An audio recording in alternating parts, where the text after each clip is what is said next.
I feel like I maybe used to be a little cattle dog in my past life. Puggy would kill for you. Yeah, she would. Maybe she has.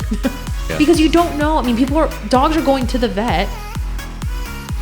Am I boring you? No, sorry. I don't want to give people advice on that. No, I'm just telling you what we do. That's what we do. Occasionally. Okay? Yeah. Hello, everybody. Welcome back to topic and Q&A episode. We have a ton of questions, so I want to jump right in and try and get through as many questions as we can, okay, which allows us to ramble, which everyone loves.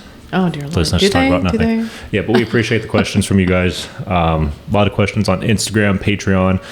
For YouTube, remember, you guys take priority here, so if you have questions, comment below, and we'll be sure to get to them next time. Yep. You ready? Yep. Ready to rock and roll? All right. Let's do it. First up, we have the loudest dog breeds we have taken in. Oh. Top 3.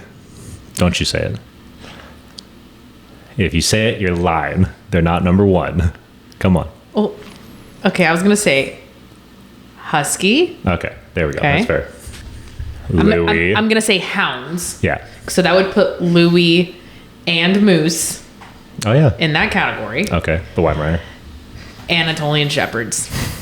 Oh, I thought you were just going to go with the female shepherd. No, you're right, though. Anatolian shepherd for sure. Yeah. Well, because they bark in the middle of the night. Yeah, I will say that's just general loudness. In fairness, it does feel like female German shepherds bark at your soul. Yeah, they bark at you. At you. Yeah. At you. Like huskies just bark and howl and sing because they're Same huskies. with hounds. Hounds just bark. Right. Shepherds bark at you. Yeah, but so, it's not. occasionally Don't say shepherds. Female shepherds. Female German shepherd. It's very specific. Yeah. Yeah. But no, I agree with those top 3. That's pretty spot on. I'm trying to think if I could be petty here, but no. No. Mm-mm. No, it's pretty straightforward. I might rearrange the order. Anatolian shepherds actually might be 1 for me. Really? We've had some really loud ones. Well, it's just very consistent. Yeah, from a standpoint, we've only had really 2 huskies in here. Oh, yeah. Anyway, I like this one. Build your perfect dog based on breed inherent traits. It's a good one. Ooh. Yeah. All right, I'm going German Shepherd IQ because Mals are too smart. Mals are too smart, you get in trouble. So I'm going to go German Shepherd IQ. Okay. So this is like a Build-A-Bear? Like we get to pick? Okay. Build-A-Bear with dogs. So German Shepherd IQ. Let's see. I'm going with the neediness of a Doberman. I like my needy dogs. Yeah, you do. Yeah. That's a good IQ pick. of a German Shepherd, neediness of a Doberman, energy of a pit. I like the mix with pits. The pits are a blast. They're super affectionate, lovey, good energy, but they also know how to hang out. Yeah. You know, like they can cool down. It's not like nonstop endlessness. So energy of a pity. What else? Confidence. I'm going confidence of a chow. Ooh. Chows are confident mother. Interesting. Think about that. I like that. Okay. Yeah. Loyalty's tough. I don't want to reuse shepherds, but I feel like shepherds are for sure way up there. Ugh. Loyalty of, and see, I'm not going with like a Labrador Retriever because they're just loyal to everything. They love everything. I want a little bit of pushback, you know? A little bit of pushback. That's why I go shepherd. Well, then shepherd again. Yeah, I'm going to have to go loyalty of a shepherd again. All right. Okay. Yeah. So we have IQ of a shepherd. Okay. We have loyalty of a shepherd. Okay. We have energy of a pity. Okay. Yep. We have neediness of a Doberman. Okay. And confidence of a chow. Okay. That's a sweet dog. What you got? That's a hell of a dog. I don't know if I can. I may be it over my head. Yeah. Okay, IQ. What do you got? IQ of our piggy. Of our piggy? Get out of here. He's so smart. It's a dog. Oh, fine. You know what? I will take IQ of a Malinois. Damn. You're out of your mind. They're just, I mean, you give them a task and they just get it done. Yeah, I know. By any means necessary. They will. Okay, IQ of a Mal. Okay. Okay. Neediness. Neediness. So you don't like super needy dogs. No, but I like the Velcroness of a Doberman. Okay. So I will go Dobie as well. Yeah. Okay. Confidence. I like the confidence of a cattle dog. because they're little and they're like, come at me, bro. I feisty. got this. Yeah, they're feisty. You personally relate. I feel like I maybe used to be a little cattle dog Yeah. in my past life. Okay. Energy? Energy of like a 12-year-old dog. That doesn't count. What's a dog that like lounges around all day? An English bulldog. Kind of. Yeah, okay. Yeah. No, but I mean, I like outdoorsy type. Yeah, of you want to things be able to too. go running. Yeah. Oh, you're gonna hate. Don't say it. Uh-huh. You're going to say Weimar. I am gonna say Weimaraner. Gosh, damn it. These are red flags. You should have asked me these questions on our first date. What was the last one? Loyalty. Loyalty. Yes. Loyalty of a rescue dog. God, you're so lame. Loyalty of a pug. That's She is pretty loyal. great. She is loyal as all hell. Puggy would kill for you. Yeah, she would. Maybe she has. Okay, that was good. Steph, what hair products do you use? We get this one every time. It's very sweet. You have such pretty hair. Thank you. Yeah. I appreciate that. Yeah, no, I don't use any product. It's whatever shampoo I grab off of, the shelf at CVS that I see. And I'm like, oh yeah, I need shampoo. Which my mother would kill me if I said stuff like that because she's a hairdresser and she's always gotten like, top of the line shampoo and conditioner. And, yeah, so no, I don't use any product in my hair. I wash it maybe once a week. I know that sounds disgusting, but I don't have time. I wash mine like twice a year. Yeah. So. And it's usually forced. Like I'll go into the shower with Duke and throw soap and shampoo on him and then, run out. And then run out. Yeah, sure. Yeah, no, I don't use product. Okay. Most difficult dog breeds you've taken in Weimaraner. Shut up. Most difficult dog. Weims are not difficult. No. Weims are just Dodo very birds. timid and they're dodos. And it drives me up a wall sometimes. But no, most difficult. I have to. Dobermans. Yeah. The Dobies have been difficult. Dobies have been difficult, but we've taken in a lot of young Dobermans. In fairness, we typically don't do young dogs. Right. And I mean, Huskies, I guess it depends on your definition of difficult because Huskies are fairly easy to find good homes for because there's very specific people that like Huskies. But there's so many of them now. That's the problem. Yeah. The hardest thing I have with Huskies is they're very independent dogs to a fault, in my opinion. Yeah. No offense, Husky people. But I feel like, like my parents have had a Husky for 8 years. And I feel like if Cody wanted to, he could just walk out the door and be like, later, guys. Like, it's been nice. Goodbye. Like, they seem to just be very independent. Well, that's what gets them into trouble, too, right? Right. Is like, well, you didn't run me 50 miles today, so I'll just go ahead and take myself out for a jog. I would say I'm gonna take a different stance on this because I don't know that we've had a breed that stands out like crazy for me, at least, from a difficulty standpoint. So I'll say it's Mals because it is incredibly difficult to find somebody qualified to adopt them. So that's the stance I'm going to take. Do you have a breed that's just difficult for you? Oh, actually, I think you're gonna agree because it's similar but different. English Bulldogs. Literally, as you said that was coming to my head. I can't believe I forgot that. English Bulldogs, twofold. The conception of it is because they require a lot of maintenance and like cleaning and spa days, and they're allergic to this and they're allergic to that, and they can't be outside if it's hotter than 70 degrees, and so finding someone that's willing to do all of that work. Yeah. B, someone who understands that this dog comes with financial responsibilities like any other breed, but just a little bit more. Yeah, just a little more with English Bulldogs because they're predisposed to so many different things, like health things.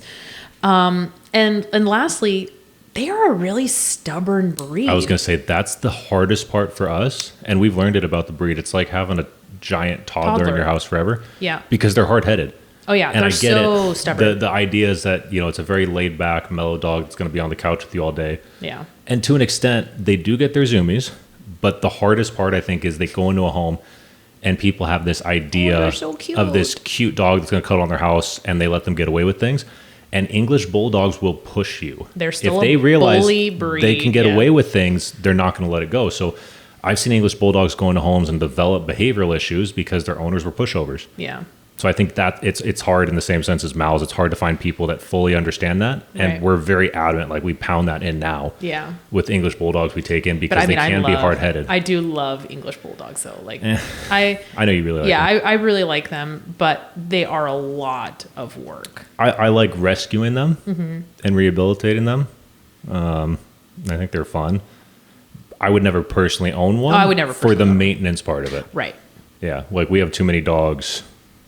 Yeah, it's a lot. Like you got to be really on top of like cleaning their folds and doing all of that. Which is kind of odd though, because I wanted to see what, Chat GPT would give me as a list of dogs. And I think the prompt that I used was, hey, I'm a single mom on, it was like minimum wage income. I live in an apartment. And it gave you an English Bulldog. I live in an apartment and I have 2 young kids. Please give me a list of 10 breeds that are a good fit for me. And a lot of them were like small breeds. And then the last 2 were French Bulldog and English Bulldog. I was like... ChatGPT hasn't caught up with inflation yet. And I'm like, well, inflation, but just like medical needs. Like, I just told you having small kids in the house too, like I've seen English Bulldogs bully kids. Yeah. Like you have to be on top of it. Yeah. It's a hard-headed breed. And don't get me wrong, it's a great breed. Yeah. Like all breeds, you have to be on top of it. Right. This one was cool. Previous adopter. Just wanted to let you guys know, I started my gut protocol with Rise HRT. So excited to get going and start healing. Oh, that's very cool. Yeah. So it's always exciting when we get those messages too. Yeah, I was going to say, we've talked about Rise HRT, our partnership with them on the hormone replacement side and some of the other cool stuff they have, but they also have a gut test that Steph did. Yep. So she's starting her protocol, and we've had a few previous adopters and just people that follow us, get that gut biome test done. It was definitely eye-opening. Yeah, I know for you it was really cool as far as what you're absorbing and not. Right. But I'm excited to see how everyone starts doing on those protocols. Like we had a few adopters with some serious gut issues. Yeah. Shout out Rise HRT. If you guys want to get your gut, if you have gut issues, reach out to them. Yeah. Common misconceptions of rescue dogs. Oh. I feel like we have to shorten this list because there's a ton. I mean, the biggest one is, this dog is broken, has baggage. Yep. And I'm not going to say that some don't, because obviously some have been through some really, really awful things. But if you're working with a good rescue, a rescue is supposed to help that dog rehabilitate. Mm-hmm. And, even puppies that you would get that are like, quote unquote, untainted, can develop behavioral issues. Yeah. It's not, people think that these dogs that end up in shelters are all broken and, you're never going to be able to fix them. That's just such a common misconception. And I'm not going to put a blanket over it, like a blanket statement over it, like that's just wrong. Because the reality is, we had Nova Gray who was set on fire. Mm-hmm. Yeah, there's going to be some stranger danger. There's different levels to what you're doing. As a whole, though, people wildly overestimate the baggage thing. Right. And it's a really special thing to help a dog work through their baggage. Right. Number one. But number two, the idea that you're going to go buy a puppy and never run into any issues because you're just the perfect parent is insane. Like, how many kids do you see that are talking about parents and grandparents and issues they got from them? Like, nobody's perfect. It's the same raising a dog, raising a kid. You're going to make mistakes. Your kid, your dog. Yeah. Like, they're going to have their own set of issues that come up, and you're going to have to deal with it. So if your idea is that you're going to go buy a puppy and never run into any issues, don't get a dog, because that's why we see dogs end up in the shelter. Because people, it gets soft. It's this fairy tale idea, and as soon as something goes wrong, they cave. But biggest misconception for me, because I've seen it a lot, is that you can't bond with the dog you rescue. You have to go get a puppy. Like, you can't bond with an adult or a senior dog, and it's absolutely insane. Right. Yeah. I mean, I could tell you without a doubt, and we've had dogs that we bond with differently. Right. And if you were to stack them up, majority, it's seniors. Yeah, absolutely. So the idea that you're not going to bond the same with an adult dog or a senior dog or a puppy, I don't think it has any real bearing at all. I mean, it's the same concept of, like, have you not made friends as an adult? Yeah. You know what I'm saying? Like, did you meet your fiance in kindergarten? Right. Like, you create and build relationships throughout your entire life. It's not, you don't have the same friends that you had, as you did in your childhood. And if you still do, that's wonderful. But I'm sure you've made other friendships and they're just as solid, so. I would say another misconception, and I can only speak for our rescue, but it does bother me when I see it, is rescue dogs not being vetted or trained prior to going to homes. And we're so strict. I mean, we just had an eval or a meet and greet where the family had reached out a few months prior, and we spent like 2-3 months training this dog with exactly what they needed, introing this dog with dogs that were similar to the dogs they had, energy, size, play style. Good rescues will do their homework and make sure, every dog should be fully vetted, temperament assessed prior to even being made available for adoption. But even a step past that from a training standpoint, if a family reaches out and it's like, hey, here's what my life looks like, here are my 2-3 dogs, here's their play style, is this going to be a good fit? What we've done in the past is, hey, give us a month, give us 2 months, and we start to look into it. So we'll have that dog out with dogs that are similar to dogs, like the play styles to what this potential family has. Good rescues will actually set their dog up for success in your home. I think that's another big one. Yep. Yeah, it shouldn't be like you get this dog from a rescue and, goodbye, you're on your own. That's not how it's supposed to be. Yeah. Let's see. Next question. Yeah. How's date day going? Oh, man. We failed, guys. Sorry. It's not well. So for those of you that don't know, post-Sedona, or our first vacation in 3 years, Steph and I committed to doing 1 day a week date day, and we're like 1 for 8. We've done 2. I think we've done 2. 1 for 9. Yeah. Yeah, we'll get better. Sorry, guys. We're failing. We should do? We should do an accountability buddy system. Oh, God, no. We should. No. I think, honestly, one of the issues is, too, we've been running on, 4 or 5 hours of sleep recently. Yeah. And on days that are supposed to be date day are days that we're off from the gym. Yeah. And it's supposed to be just we're trying to catch up on admin work and housework, property work. Yeah. Or we take a nap. Yeah. Oh my God, I need a mid-afternoon 1 or 2 hour nap. Yeah. And which during the summer is perfect because it's too hot. It's too hot. Yeah. The dogs that's when we go train is 1 to 3 right now. Right. When it's 100 degrees out. But yeah, we'll get better. What's the biggest challenge? Oh, I love this one. What's the biggest challenge with special needs dogs? I love this one because it's not as big a challenge as people think.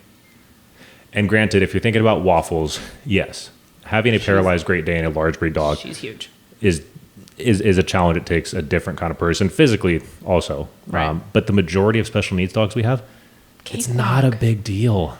Honestly, the only thing that I can think of that's, I guess, an issue. If you have carpet in your house with an incontinent dog. Is that what you're going to say? No. That's where I was going. No. Because then, No, because then you could just put, maybe take the carpet out. with those waterproof mats everywhere. Yeah, but it's not ideal, I guess. It's not ideal. It's going out of town and trusting someone to watch your dog.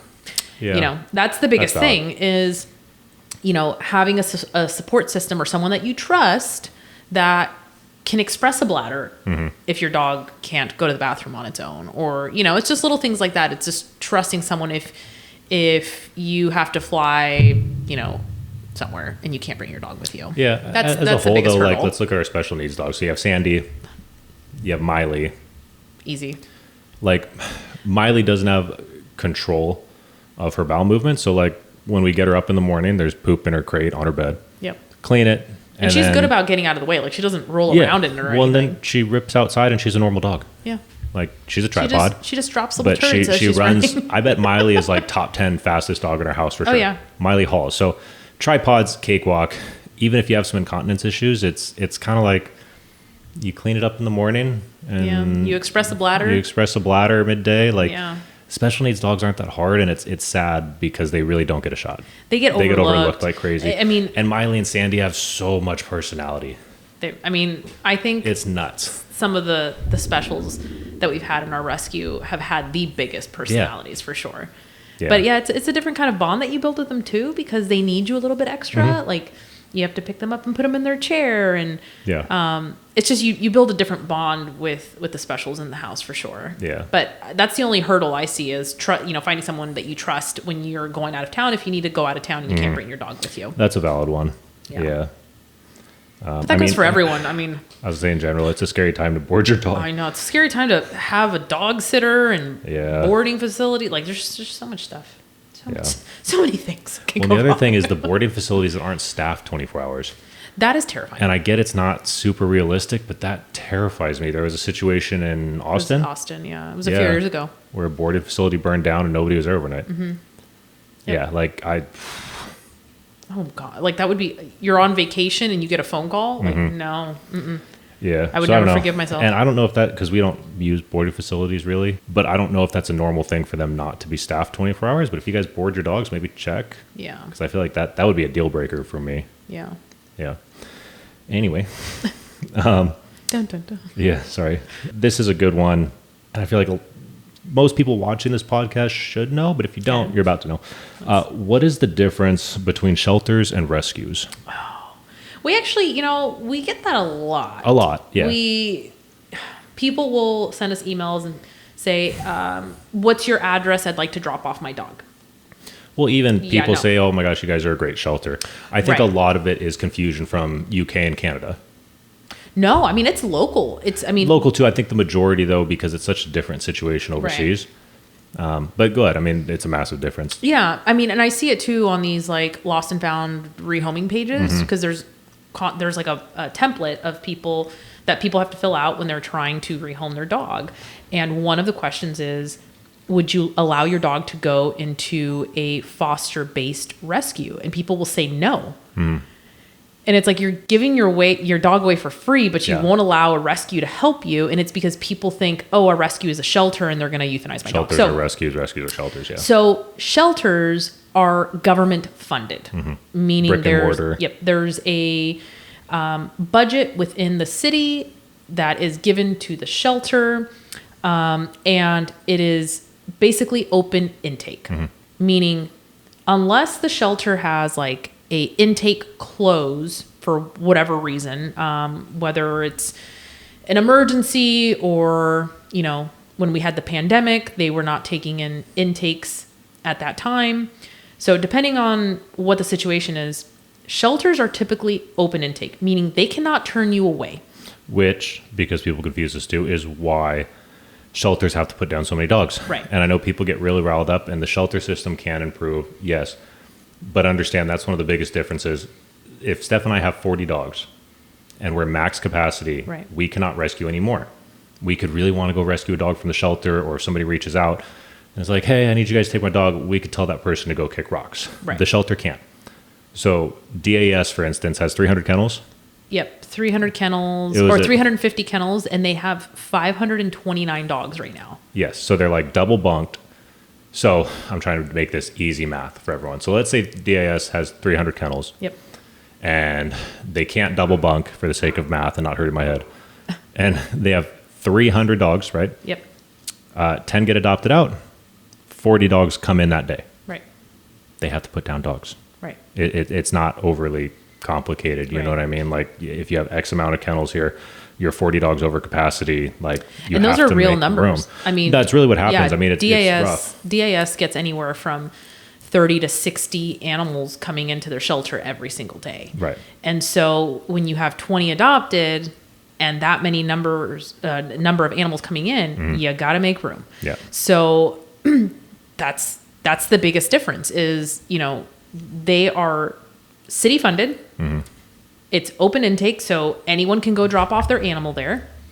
They are not, donation funded like rescues are. Rescues run on donations. We are... And our own money. Yeah, and our own money. But that's the biggest difference. Those are the two biggest differences, I guess. It's city funded shelters and open intake, meaning they have to accept anyone that drops off their animal. If it's in their city limit, you can't come from another city into Dallas Although and say... people do all the time. Right. But go ahead. I was going to say also, from an adoption standpoint, it's a massive difference. Oh, yeah. And this is unfortunate. Yeah. But I think we all know why they do it. It's because the numbers are bad. Yeah. Shelters are desperate to get dogs adopted out because it's a lose-lose for them. They get attacked by the community, by rescue people, when they put down dogs, and then they get attacked when they adopt dogs out without doing their homework. Right.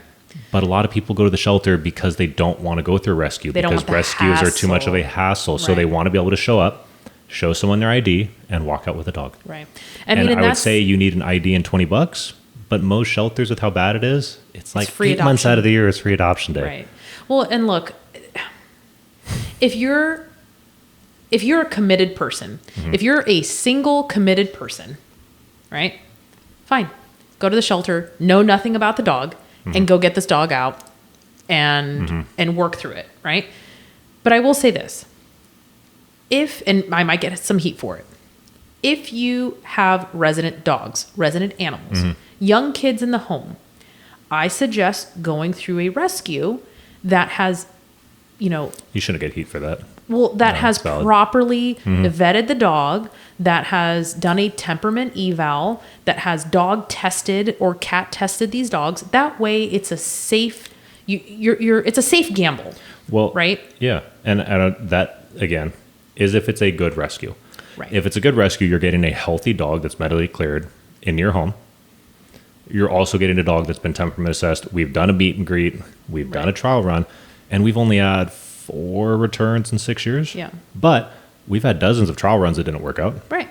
And that's the reason we do trial runs. So if you go to the shelter and you take a dog in and you bring them home and, oh, this dog doesn't like kids, or my resident dogs are fighting after 2 weeks, or it's just not a good fit. And there's no support system. There's no one to bail you out. Right. That dog's going back to the shelter. Well, and if it goes back to the shelter, it's going to get euthanized because at that point it's an owner surrender, and it has now notes that it's not good with other dogs, or it's not good with kids. Our dogs that get returned or fail trial runs aren't euthanized. No.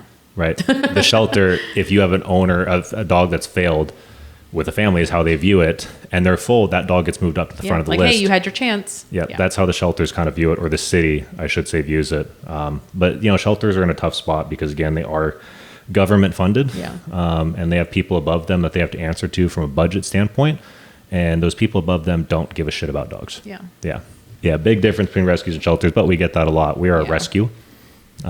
Shelters, brick and mortar, big government buildings. What is your specific protocol when taking in a medical dog? I guess it just depends on the severity of the medical.